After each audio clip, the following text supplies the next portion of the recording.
এই নিয়ে আলোচনা করতে রামপুরা থেকে আমাদের সাথে যোগ দিচ্ছেন জ্বালানি বিশেষজ্ঞ শফিকুল আলম। জনাব শফিকুল আলম, আপনাকে স্বাগত জানাচ্ছি আমাদের আজকের আলোচনায়। প্রথমে যেটি আলোচনা করতে চাইবো যে এই যে সার্বিক যে জ্বালানি তেল ব্যবস্থাপনায় চরম একটা বিশৃঙ্খলা তৈরি হয়েছে, এই বিষয়টি আপনি কিভাবে দেখছেন? ধন্যবাদ আমাকে সংযুক্ত করার জন্য। দেখুন, 1970 সালের যে ওয়েল ক্রাইসিস হয়েছিল তখন মাত্র 7% তেলের সরবরাহ বন্ধ হয়েছিল। আর বর্তমান পরিস্থিতিতে আমরা দেখতে পাচ্ছি 20% তেল এবং 20% এলএনজি সাপ্লাইয়ের সরবরাহে ঘাটতি তৈরি হয়েছে। 200-র বেশি সার্ভিস ও ফিচারে লেনদেনের সব বিকাশ অ্যাপে সম্ভব। এবং সাথে মাত্রাতিরিক্ত দাম, ডিজেলের দাম দ্বিগুণের বেশি হয়ে গেছে এবং ভর্তুকির চাপ বেড়েছে। এমন পরিস্থিতিতে আসলে সব দেশকে কম বেশি সংকট মোকাবেলা করতে হচ্ছে, বাংলাদেশেও সেটা হয়েছে।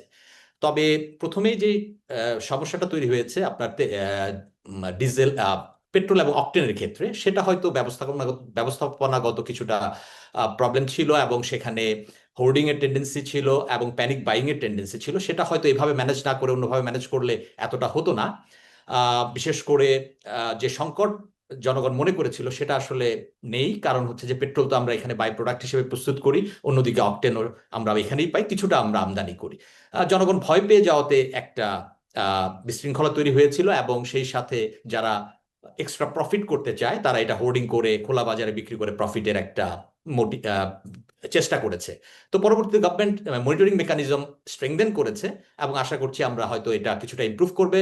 আপনিও যেটা বলছিলেন যে গভর্নমেন্ট অকটেনও আমদানির চেষ্টা করছে, তো সব মিলিয়ে এটা হয়তো কিছুটা স্বাভাবিক হবে। তবে ওভারঅল পরিস্থিতিতে আমরা যদি চিন্তা করি তাহলে কিন্তু আমাদের এখানে সাবসিডি মাত্রাতিরিক্তভাবে বেড়ে যাচ্ছে, বিশেষ করে ডিজেলে এবং এলএনজি আমদানির কারণে, যেটা আমাদের আর্থিক চাপ তৈরি করবে। এ কারণেই গভর্নমেন্টকে অ্যাকচুয়ালি মাল্টিল্যাটারাল ডেভেলপমেন্ট এজেন্সিগুলোর কাছ থেকে সহায়তার চিন্তা করতে হচ্ছে।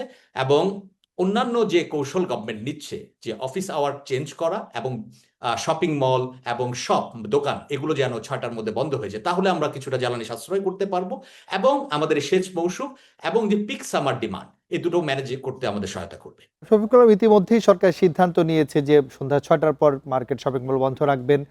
সেখানে কঠোর নজরদারির ব্যাপারেও কথা বলছে।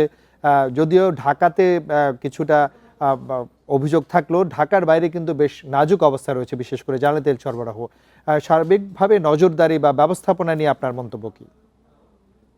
এটা এটা ইমপ্রুভ করতে হবে, স্ট্রেংথেন করতে হবে, এর কোনো বিকল্প নেই। কারণ জ্বালানি সাশ্রয়ের বিকল্প এই মুহূর্তে আমাদের সামনে নেই। আমরা পর্যাপ্ত জ্বালানি, অর্থাৎ যতটুকু প্রয়োজন ততটুকু জ্বালানি আমদানি করা, ইভেন ডলার থাকার পরেও হয়তো আমরা পারবো না, যেহেতু আগেই বললাম যে 20% এলএনজি সাপ্লাই কার্টেল হয়েছে এবং 20% তেলের সাপ্লাই কার্টেল হয়েছে।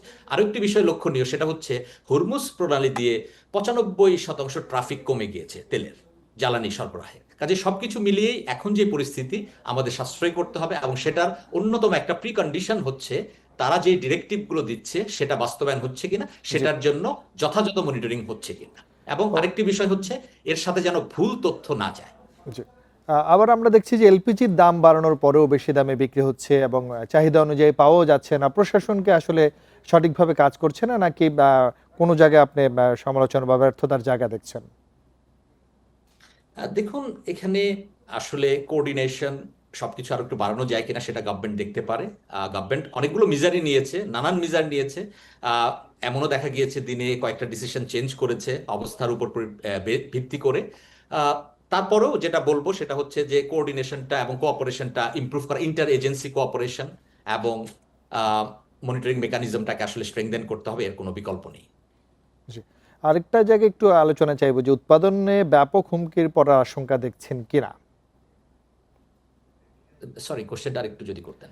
সার্বিকভাবে উৎপাদনে ব্যাপক হুমকি পড়ার কোনো লক্ষ্য বা আশঙ্কা দেখছেন কিনা? কোথায় এটা এটা ইন্ডাস্ট্রি খাতে জি। বলছেন নাকি?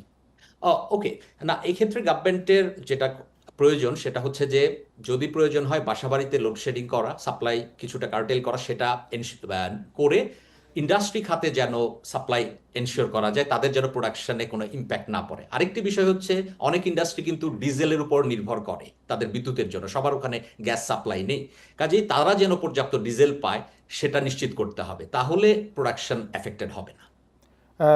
শফিকুল আলম, আরেকটি বিষয় ছোট্ট করে জানবো, অবৈধ মজুতদারদের বিরুদ্ধে আসলে কঠোর পদক্ষেপের কথা বলছে, সে জায়গায় আরো কঠোর হওয়ার প্রয়োজন আছে কিনা?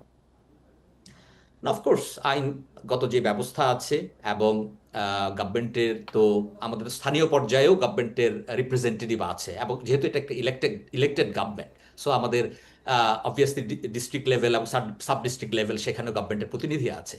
কাজেই আমার মনে হয় এটা কোঅপারেশন এবং কোঅর্ডিনেশন যদি বাড়ানো হয়, এবং আরেকটি বিষয় হচ্ছে জনসংযোগ, মানুষকে উৎসাহী করা এবং বোঝানো যে আমরা একটা খুব সংকটময় পরিস্থিতিতে আছি, এই অবস্থায় আমাদের জ্বালানি সাশ্রয় করতে হবে, আমরা কেউ যেন প্রয়োজনের চেয়ে বেশি না কিনি। তো সবকিছু আমরা যদি প্রপারলি কোঅর্ডিনেট করতে পারি তাহলে অবশ্যই আমরা ইমপ্রুভ করতে পারবো পরিস্থিতি।